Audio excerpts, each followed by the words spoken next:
very much. My aim here is to make a rather modest contribution to the contemporary content conversation, which we in the media are struggling to put into context. As you can already tell, my secondary aim is even loftier, to elevate the role of the almighty alliteration in the digital dialogue.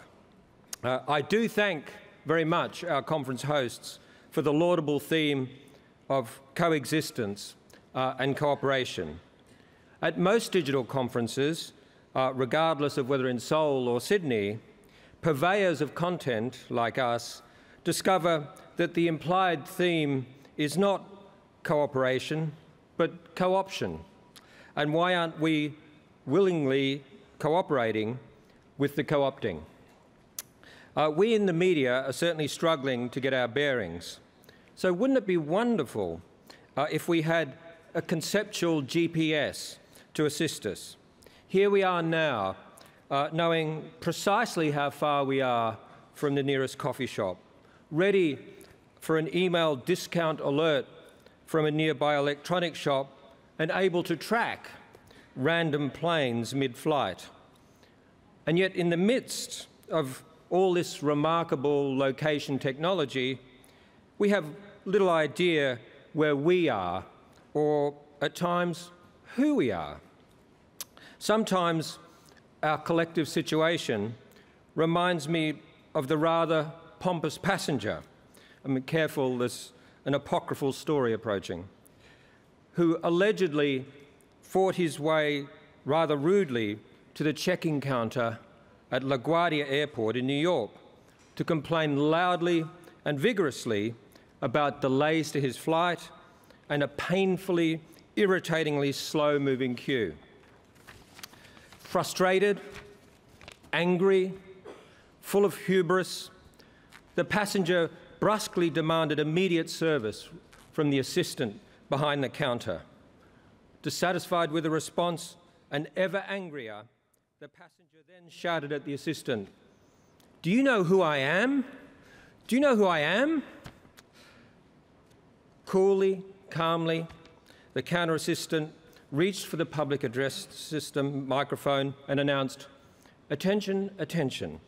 We have a passenger at the counter who doesn't know who he is." We would be extremely grateful if someone could assist me in identifying him.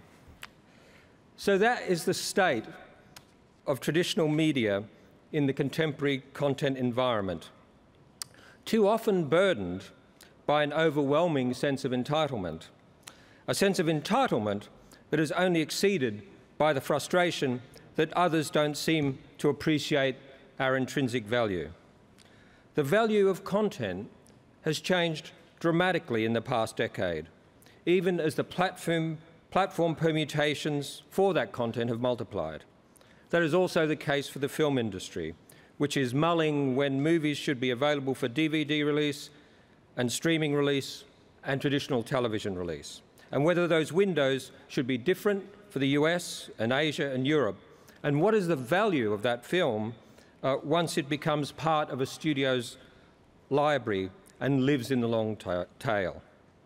Because we all go to the movies, it is relatively easy to understand how the value of that film changes depending on how you window the release. The sooner you see said desirable work, the more you should pay. It is therefore a captivating case study that all in the content business should ponder rigorously. News, too, has varying values as it travels from a scintillating scoop to the electronic archive. If you have the story that moves the US dollar or the euro or the won or the yen, then that single piece of information is technically worth many millions of dollars to a currency trader in a market that measures itself by the trillions each day. These are large denominations, and it shows how secular we have all become, that when we use the word denomination these days, it does not mean a religion, but it merely means an amount of money. The material certainly dominates the spiritual.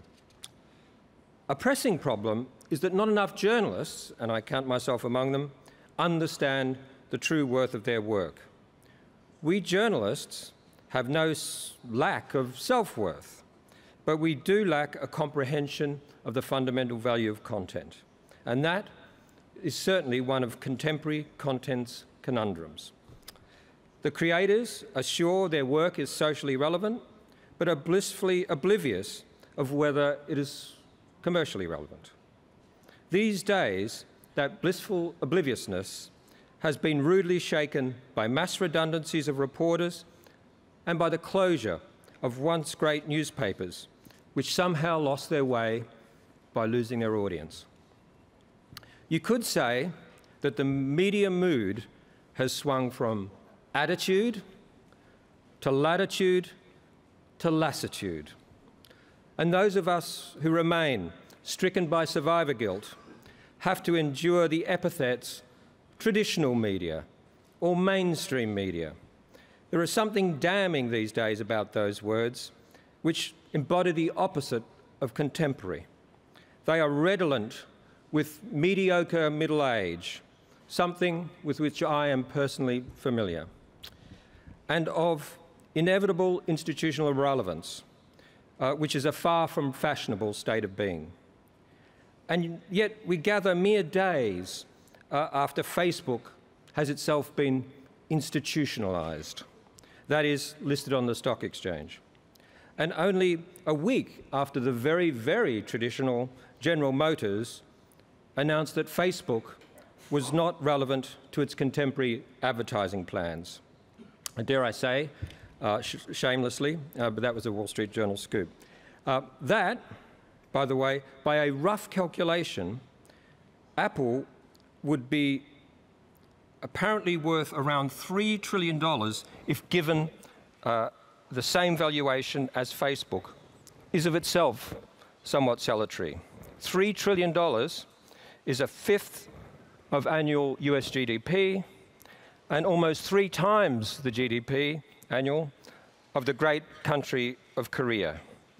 It's fair to say there is more than just one letter between the words in English hope and hype. There is, by the way, nothing wrong with the moniker mainstream. It connotes a connection with the many or the multitude. The problem with too many media organizations is that they are consumed enthusiastically by an ever narrow elite. There's no doubt elitism can bring certain psychological benefits to certain personality types. But the arrogation of the arrogant is never a pretty sight, socially or fiscally.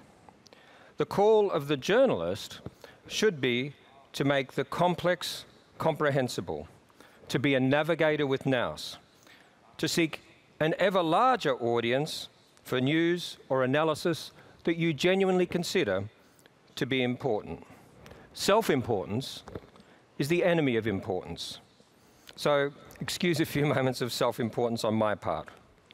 Given that we have established that content has a value, another contemporary content conundrum is whether people are prepared to pay a fair price for that content. The Wall Street Journal, as you know, has been charging for some years, and there is much external debate about the success or even relevance of our model to more general publications, given that we're presumed to be specialist. The other point often raised is whether companies and not individuals pay for the content. So are there lessons to be learned from the Wall Street Journal? First, a point of clarification. Our best estimate is that about 21% of our digital accounts are corporate, about the same ratio as for our printed Wall Street Journal. Now, one moment of digital digression. The power of print in our age is absolutely underappreciated. I realize it is an act of heresy, of analog apostasy, to speak of print at a digital conference. But think for a moment about the hyper-distracted digital consumer. 16 windows open on the computer, 6 conversations in full flow, attention all over the place. Now visualize a distinguished print reader, focused on a single medium, aided and abetted, perhaps by a coffee. Now, which is the more powerful single platform? Perceptive, prescient advertisers are becoming more aware of that observable, obstinate fact. Now for some more observable, obstinate facts. I have slides. Now, in the epic existentialism of the conference speaker, I PowerPoint, therefore I am. It's all a tad self-indulgent, as previously warned, but I trust that some of it, at least, is of passing interest to you. And I will ensure that they pass rather promptly. It is time to lift the painted veil, as Percy Shelley so vividly described. Let us slide gently into some slides. Now, there are many metrics, and the problem is that too many metrics are so wonderful that they're unbelievable. Now, of course, one shouldn't comment on competitors, but as Oscar Wilde pungently noted, I can resist everything except temptation. The Audit Bureau in the US must develop more stringent standards for paid digital circulation, removing duplication and ensuring that there is a tougher benchmark for defining the frequency of reading by a regular paying customer, as well as scrutinizing pricing policies, as is routinely done with print circulation. If we high-end global media companies can't set serious, sustainable standards, how can we possibly point the finger at other, supposedly lesser sites whose statistics are politely described as spurious? For the slides. I like this slide because the number goes up, which is unusual for mainstream traditional media companies. As you can see, much of our growth at the Wall Street Journal is in the digital side. It's inside the US and it's outside the US. And in particular, it's in Asia, and significantly so in this great country and in China. The trend of which many people speak these days in hushed, profound tones is video. You can see that video has certainly taken off in the US. Partly it's the creation of extra content, but there is absolutely no doubt that that's a growing form and that media platforms are merging. The Wall Street Journal is now not only a printed company, it's not only a web company, it's a video company, in some senses almost a broadcast company. Readers come to us in different ways. These slides are pretty self-explanatory. I won't bore you with more words from me, but you can see that social networks are increasing search engines and that the relative importance of the typed, bookmarked web address has declined. Mobile, it's a fascinating trend, obviously on the increase. One of the most difficult things for us is to profit from a very large audience. And finally, foreign language, Chinese, Japanese, and of course, most importantly, Korean. So these are our best guesses at internal traffic trajectory and a sneak preview of what we're up to in Korea. As you can see, we're growing exponentially, which is always a pleasant experience. The challenge, and as Facebook and others have identified, is mobile, which is unsympathetic to display advertising and unusually resistant to charging, probably because most cell phone users already think they're being overcharged. For us, these metrics highlight the importance of an emotional relationship with users. The most functional way to get instant news is on a smartphone. At present, the least lucrative way for us to serve news is on a smartphone. That is why tablets, which can replicate some of the print experience, and websites are such crucial conduits commercially for us. They provide functionality, but also enable a deeper, more emotional attachment to the content because of the very texture of the technology. My final point on the contemporary content conundrum is more sociological than technological. Social media is to be celebrated for its ability to connect people from far-flung places and from the past to the present, though it must be callously noted that sometimes there is a reason why you haven't been in touch with someone for 15 years. And getting a Facebook alert from them is not necessarily a welcome invitation. Social media is often more social than media. We should celebrate the social role, but wonder about its impact on media, particularly news media. A related point is that through the ages, being published has bestowed an institutional legitimacy. But now we're all self-publishing, without editing, without fear, without favor, and sometimes without much thought at all. So we're in the midst of a social phenomenon in which there has never been more material published, but a significant amount of it would, in the past, have been left on life's cutting room floor. When does a passionate, self-published vertical descend into a vortex of the vile? And how loud must the volume be turned up to be heard in the midst of this content cacophony?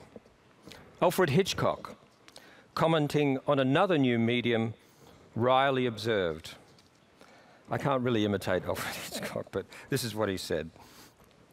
Television has done much for psychiatry by spreading information about it, as well as contributing to the need for it. That so many people from different backgrounds and varying disciplines have gathered in this fine place to haggle over the future is, of course, a tribute to our hosts. We are at a moment in history when the most deprived citizens potentially have access to information that traditionally was the preserve of the most privileged.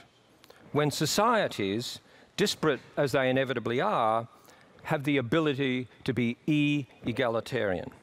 We all, even journalists, have a role to play in this unfolding scenario. I can do no more than draw inspiration from the old and eternal media that are the works, the prophetic works of A.A. Milne, who had Christopher Robin implore Winnie the Pooh, "Promise me you'll always remember you're braver than you believe, and stronger than you seem, and smarter than you think." Thank you very, very much.